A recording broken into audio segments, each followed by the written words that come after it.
আল্লাহ পাক রব্বুল আলামিন বলেন ওয়াকাদা রাব্বুকা আল্লা তা'বুদু ইল্লা ইয়্যাহু ওয়া বিল ওয়ালিদাইনি ইহসানা।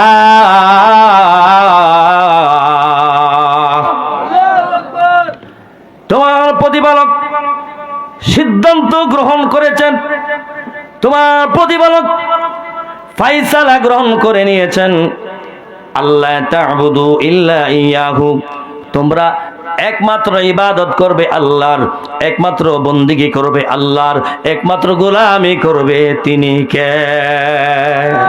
জোরে বলেন, কার গোলামি করব? কার ইবাদত করব? কার পায়ে সেজদা দেব? বিপদে পড়ে কারে ডাকবো?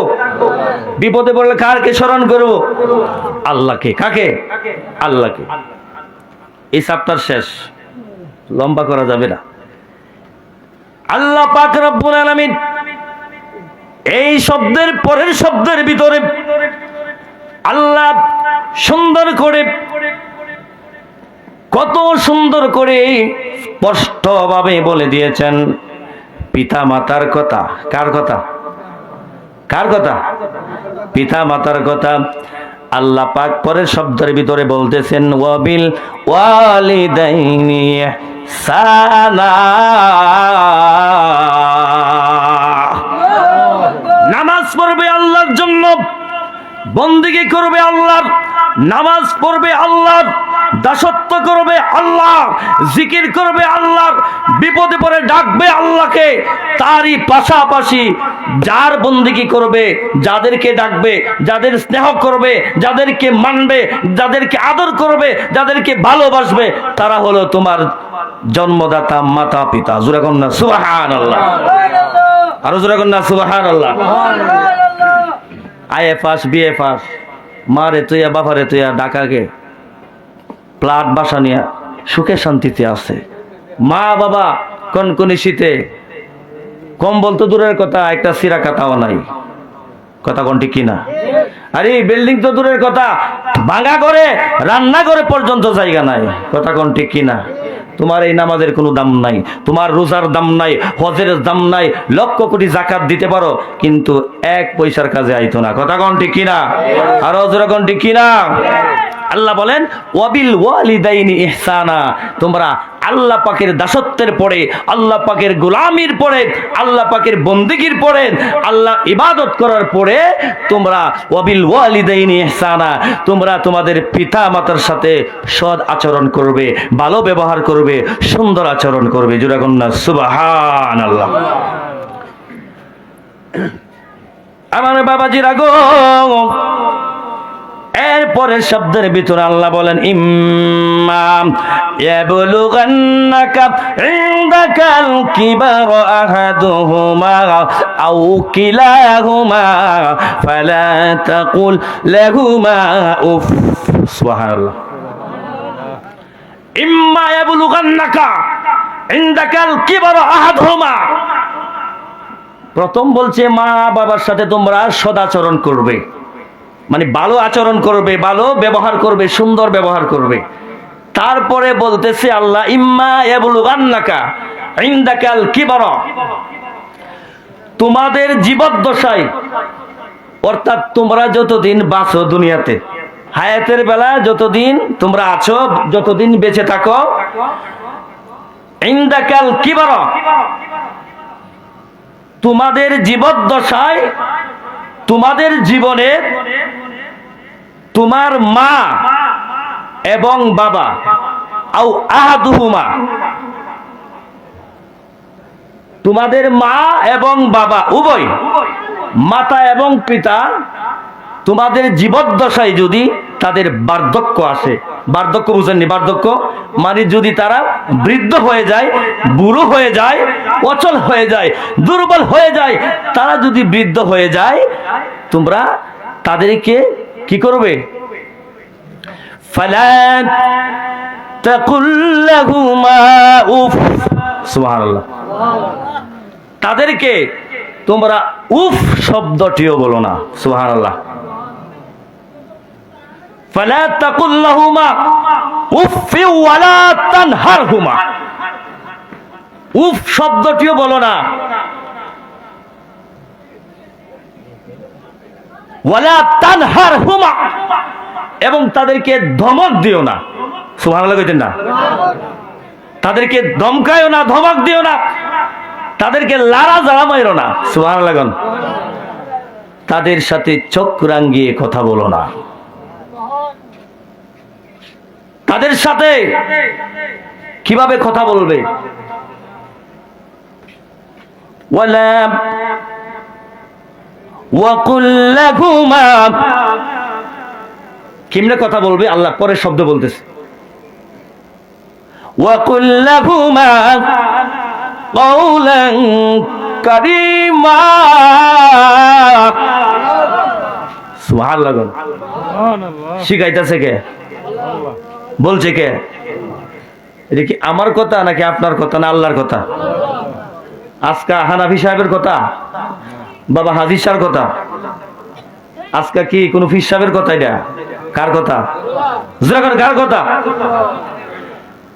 আল্লাহ পাক রব্বুল আলামিন বলেন কিভাবে কথা বলবে, কিভাবে তাদেরকে ডাকবে, কিভাবে তাদেরকে স্মরণ করবে, কিভাবে তাদের সাথে ব্যবহার করবে। ওয়াকুল লাহুমা কাওলান কারীমা, তাদের সাথে কোমল কথা বলবে, নরম কথা বলবে, আদবের সাথে, নম্রতার সাথে, ভদ্রতার সাথে তাদের সাথে কি বলবে? কথা বলবে। ওয়াকুল লাহুমা কাওলান কারীমা,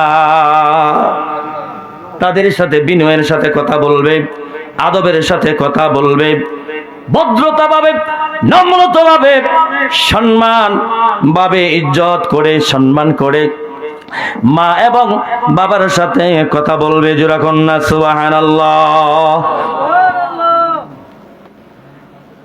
তারপরের আয়াতে আল্লাহ পাক রব্বুল আলামিন বলতেছেন, আমি এই কথাটা, এই আয়াতের আলোচনাটা এক হাদিসের মধ্যে আপনার আমার নবী হাদিসের মধ্যে মার জন্য, বাবার জন্য, হাদিসের মধ্যে মাকে এবং বাবাকে কতটুকু সম্মান করেছেন, কতটুকু ইজ্জত দিয়েছেন, কতটুকু ডিমান্ড দিয়েছেন। তিরমিজি শরীফের হাদিস, তিরমিজি শরীফের মধ্যে আসছে, আমার রাসূল, আপনার রাসূল বলতেছেন, কি বলতেছেন? ওয়ালান নাবিয়্যু সাল্লাল্লাহু আলাইহি ওয়াসাল্লাম রিদাল্লাহি ফি রিদাল ওয়ালিদাইন ওয়া সাখতুল্লাহি ফি সাখতিল ওয়ালিদাইন। জোরে জোরে কন্না সুবহানাল্লাহ। মায়ের দোয়া লওরে মমিন, মায়ের দোয়া লও, মায়ের দোয়া লওরে মমিন, মায়ের দোয়া লও, মায়ের দোয়া লওরে পাগল, মায়ের দোয়া লও। বিপদে পড়বে না তুমি, বিপদে পড়বে না তুমি, যখন যেতাই যাও, মায়ের দোয়া লওরে মমিন, মায়ের দোয়া লও, মায়ের দোয়া লওরে মমিন। তো দুরূদ শরীফ পড়েন আল্লাহুম্মা। সন্তানের প্রতি অসন্তুষ্ট হয়, আল্লাহ কি তার প্রতি সন্তুষ্ট? কথাটা দলিল থাকতে হবে। আমার নবী, আপনার নবী বলেছেন, তিরমিজির হাদিস, ওয়ালান নাবিয়্যু সাল্লাল্লাহু আলাইহি ওয়াসাল্লাম রিদাল্লাহি ফি রিদাল ওয়ালিদাইনি ওয়া সাখতুল্লাহি ফি সাখতিল ওয়ালিদাইন। জোরে কন্না সুবহানাল্লাহ। আমার বাবাজিরা গো, অনিকৃতিকল হাটির যুবক বাহেরাহারি, আমার নবী নিজের জবান মোবারকে বলেছেন, ওয়ালান নাবিয়্যু সাল্লাল্লাহু আলাইহি ওয়াসাল্লাম, আপনার আমার নবী বলেছেন, রিদাল্লাহি ফি রিদাল ওয়ালিদাইন, যে ব্যক্তি রিদাল্লাহি ফি রিদাল ওয়ালিদাইন, যার প্রতি তার পিতা মাতা সন্তুষ্ট না, অসন্তুষ্ট, যার প্রতি তার পিতা মাতা সন্তুষ্ট না মানে অসন্তুষ্ট, আল্লাহ তার প্রতি সন্তুষ্ট না, অসন্তুষ্ট। কথা কোন ঠিক কিনা? ওয়া সাখতুল্লাহি ফি সাখতিল ওয়ালিদাইন, যার প্রতি তার পিতা মাতা সন্তুষ্ট, আল্লাহ তার প্রতি সন্তুষ্ট। জোরা জোরা কন্যা সুবহানাল্লাহ। এখন প্রশ্ন হলো, মা রে বাবারে আমরা কতটুকু সন্তুষ্ট করতে পারছি? কতটুকু সন্তুষ্ট করতে পারছি? কি দিয়ে সন্তুষ্ট করবেন? আপনি কি মায়ের পা ধুয়ে পা মুছিয়ে সন্তুষ্ট করবেন, নাকি মাকে কাপড় দিয়ে সুন্দর কাপড় পরে সন্তুষ্ট করবেন, নাকি মাকে টাকা দিয়ে সন্তুষ্ট করবেন, নাকি মায়ের অসুস্থ হলে মায়ের খেদমত করে সন্তুষ্ট করবেন? এটা আপনার ব্যাপার। কথা কোন ঠিক কিনা? অর্থাৎ যেই কোনো ভাবে যেই কোনো কিছুর বিনিময়ে মা বাবাকে সন্তুষ্ট রাখতেই হবে। কারণ হাদিসের মধ্যে আসছে, যার প্রতি মা বাবা সন্তুষ্ট আল্লাহ তার প্রতি সন্তুষ্ট, যার প্রতি মা বাবা সন্তুষ্ট আল্লাহ তার প্রতি সন্তুষ্ট। যেরকম না সুবহানাল্লাহ। এবারে খেদমত করেও মাকে খুশি করা যায়, মাকে সন্তুষ্ট করা যায়, এমন প্রমাণ আছে। মা খুশি হয়ে, তার খেদমতে খুশি হয়ে, মা তার খেদমতে রাজি হয়ে অন্তর থেকে দোয়া করে। এই দোয়াটা আপনার বিশ্বের মধ্যে, পৃথিবীর মধ্যে এমন কোনো বাধা নাই যে আটকায় রাখবো। মা সন্তানের জন্য দোয়া করছে, আল্লাহ আল্লাহ গো আমার সন্তানকে তুমি হাফেজ বানায় দাও। হাফেজ হয়েছে, আমি হয়েছি আলহামদুলিল্লাহ। আমি মার দোয়া হাফেজ হয়েছি আলহামদুলিল্লাহ। দিন না, আমি যখন খতমে তারাবি পড়াইতাম এই পূর্বগ্রাম মোহাম্মদী জামিয়া মসজিদ, আমার মা এই মসজিদের যে মেহারাব আছে না, মেহারাব, এই সিফার মধ্যে দাঁড়ায় আমি যেমনি তারাবি পড়াইছি কোরআন তেলাওয়াত শুনতেন। যেরকম না সুবহানাল্লাহ। একমাত্র আমি মায়ের দোয়া হাফেজ হয়েছি, আর মায়ের দোয়ায় এই পর্যন্ত আসছি আলহামদুলিল্লাহ। তাহলে বোঝা যায় মায়ের দোয়া কবুল হয়ে যায়। কথা কোন ঠিক কিনা? আমার বাবাজিরা, মার দোয়া, বাবার দোয়া আটকে রাখার মতন কোনো বাধা নাই, এমন কোনো বাহাদুর নাই, এমন কোনো জিনিস নাই। মা বাবা যার জন্য দোয়া করছে ওই দোয়াটা আটকে রাখবে। যেমন প্রমাণস্বরূপ আমি বলতে চাই, হযরতে বাইজিদ বুস্তামি রহমতুল্লাহ আলাই নামাজ পড়া ওলি হয় নাই, রোজা রেখে ওলি হয় নাই, কোরআন তেলাওয়াত করে ওলি হয় নাই, আপনার জিকির আজকার করে ওলি হয় নাই। বাইজিদ বুস্তামি রহমতুল্লাহ আলাই ওলি হয়েছেন শুধু মার দোয়ার উসিলা, মার দোয়ার মাধ্যমে, মা দোয়া করার কারণে হযরত বাইজিদ বুস্তামি জগৎ বিখ্যাত আল্লাহর ওলি হয়ে গেছে।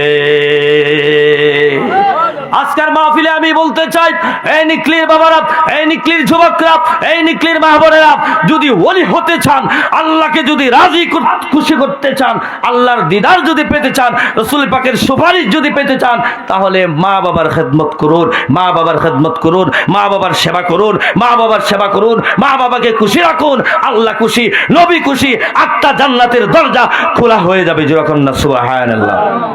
আমার বাবারা, কনকনি শীতের রাত্রে হযরতে বাইজিদ বুস্তামির মা, অসুস্থ মানুষ, অসুস্থ মহিলা হঠাৎ করে ডাক দিল, বাইজিদ।